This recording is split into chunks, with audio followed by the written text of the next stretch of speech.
মনমোহন সিং অবিভক্ত ভারতের পাঞ্জাবের গাহতে 1932 সালের 26শে সেপ্টেম্বর জন্মগ্রহণ করেন।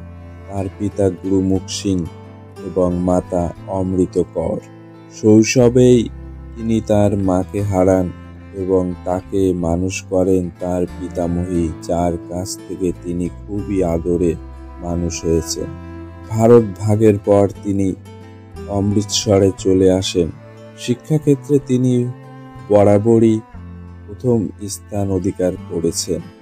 1952 সালে চণ্ডীগড়ের পাঞ্জাব বিশ্ববিদ্যালয় থেকে অর্থনীতিতে স্নাতক, 1954 খ্রিস্টাব্দে পাঞ্জাব বিশ্ববিদ্যালয় থেকে স্নাতকোত্তর ডিগ্রি পান।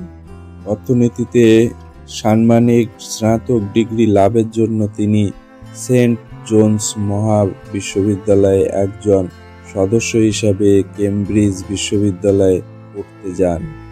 নিউফিল্ড মহাবিশ্ববিদ্যালয়ের ছাত্র হিসাবে তিনি 1962 সালে অক্সফোর্ড বিশ্ববিদ্যালয় থেকে দর্শন শাস্ত্রে ডক্টর উপাধিধারী ডিগ্রি অর্জন করেন।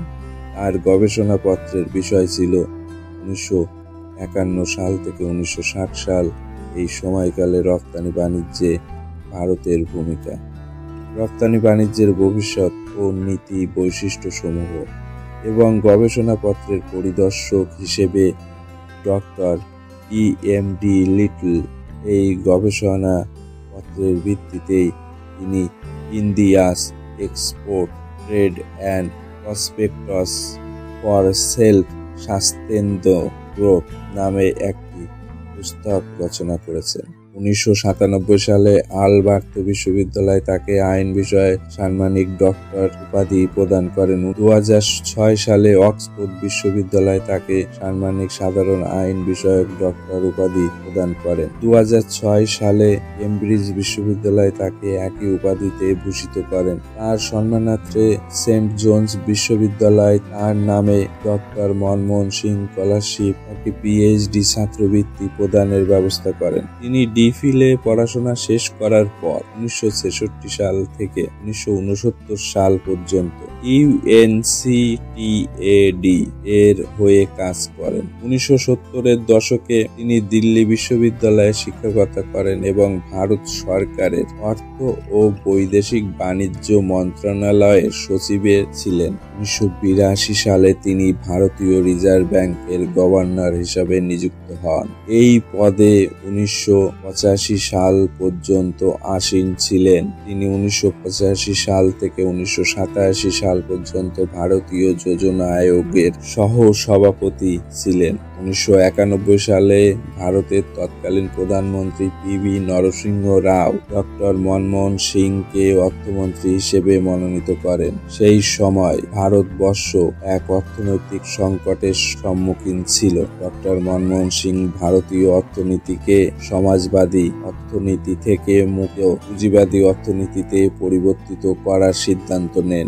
এই অর্থনৈতিক পুনর্গঠন ব্যবস্থা ব্যক্তি মালিকানাধীন বাণিজ্যের স্থায়িত্ব ও উন্নতির পরিপন্থী। প্রত্যক্ষ বৈদেশিক পুঁজি নিবেশের পথে বাধা সৃষ্টিকারী লাইসেন্স রাজ ব্যবস্থার অবলুপ্তিতে সহায়তা করে এবং সরকারি ব্যবসায়িক সংস্থাগুলির ব্যক্তি মালিকানাধীনে পরিণত করার প্রক্রিয়া শুরু হয়। এই অর্থনৈতিক পুনর্গঠন ভারতের বার্ষিক অর্থনৈতিক অর্থনৈতিক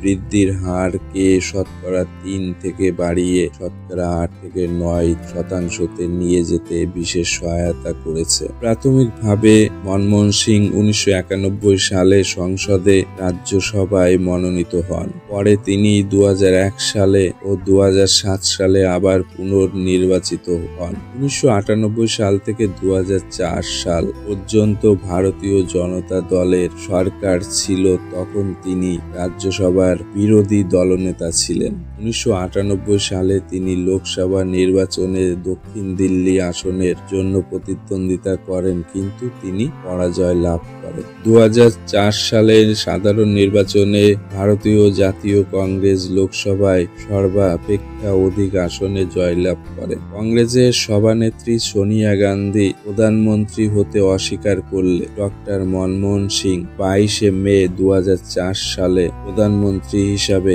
শপথ গ্রহণ করেন। মনমোহন সিং এর কার্যকালে তার মন্ত্রিসভা দেশের অর্থনৈতিক সংকটমোচন, দরিদ্র চাষিদের ঋণ মুকুব, সামাজিক সুরক্ষা ব্যবস্থা ও শিল্পমুখী অর্থনীতি এবং কর ব্যবস্থার দিকে বিশেষভাবে গুরুত্ব আরোপ করে।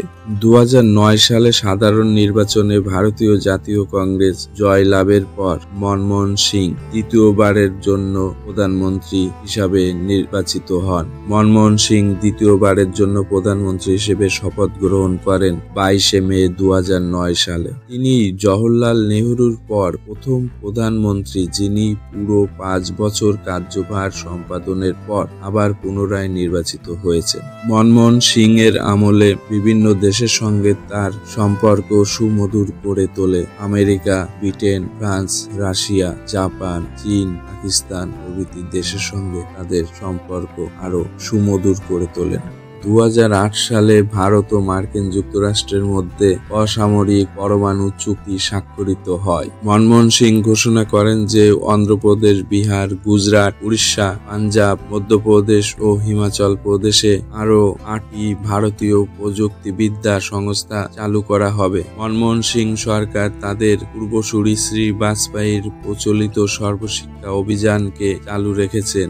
অশিক্ষা দূরীকরণের উদ্দেশ্যে এই ব্যবস্থা সারা ভারত ব্যাপী বিশেষত গ্রামীণ ক্ষেত্রগুলিতে বিদ্যালয় স্থাপন ও দ্বিপ্রহরী ভোজন ব্যবস্থার প্রচলন ও উন্নয়নের প্রচেষ্টা করেছেন। মনমোহন সিং এর আমলে 2005 সালে গুরুত্বপূর্ণ NREGA আইন ও RTI আইন গৃহীত হয়। বিভিন্ন ডিগ্রির ক্ষেত্রে NREGA এর সফল কার্যকারিতা এবং দেশ থেকে অশুদ্ধিতা দূরীকরণের ক্ষেত্রে RTI এর গুরুত্ব প্রমাণিত। মনমোহন সিং গুরুচরণ কাউরকে 1958 সালে বিবাহ করেন এবং তাদের 3টি কন্যা সন্তান আছে। জ্যেষ্ঠ কন্যা ভূপিন্দর সিং দিল্লিতে অশোকা বিশ্ববিদ্যালয়ে ইতিহাস বিভাগের অধ্যাপক, দ্বিতীয় কন্যা Daman Singh Saint Stephen's college ও institute of rural management Anand, Gujarat থেকে স্নাতক পাশ করেছেন।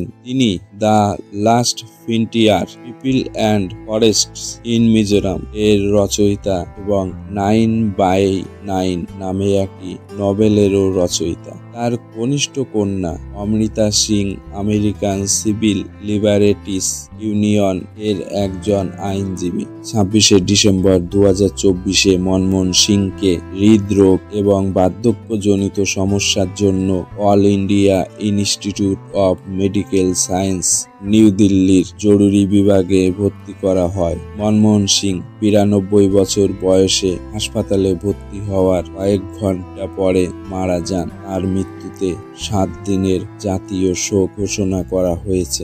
আপনারা শুনছিলেন মনমোহন সিং, ভারতের ত্রয়োদশ প্রধানমন্ত্রীর জীবনী। কেমন লাগলো এই মহান ভারতের নেতার জীবনী জানাবেন কমেন্টের মাধ্যমে। সাবস্ক্রাইব করবেন, লাইক করবেন এবং এই চ্যানেলের পাশে থাকবেন। নমস্কার।